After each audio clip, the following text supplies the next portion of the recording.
I'm looking for the data that shows me that bail reform is the reason that somehow crime is going up in 90 of 100 cities in New York. New York's bail reform law. It has been a year now since it went into effect, and it's been a rocky rollout. People who are not showing up to court. I'm looking for the data that shows me. The gun possession, the robberies, the burglaries, and now they're out. I'm looking for the data that shows me. Can make an arrest and the guy's out of custody again. It's maddening. I'm looking for the data that shows me. Where bail reform is missing is not taking into account the victims. I'm looking for the data that shows me. In 2020, a total of 4,347 people in Erie County courts were given appearance tickets. I'm looking for the data that shows me. 1,300 of them didn't show on their first scheduled date. I'm looking for the data that shows me. And 570 warrants had to be issued after at least 2 failed appearances for a defendant's rearrest. I'm looking for the data that shows me. When they're picked up on that warrant, if it was a qualifying offense to begin with, they have to be released. The judge cannot set bail. I'm looking for the data that shows me. Gramalia says his main concern with repeat offenders being on the streets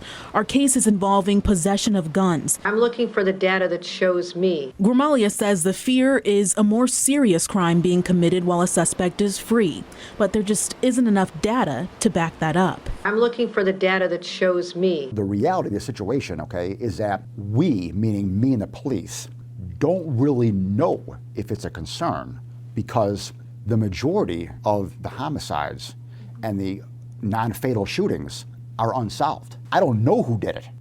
So if the guy's out on bail, all right, and he did it, I might not know it. I'm looking for the data that shows me of why there's been such a dramatic increase in gun violence, an 80% increase.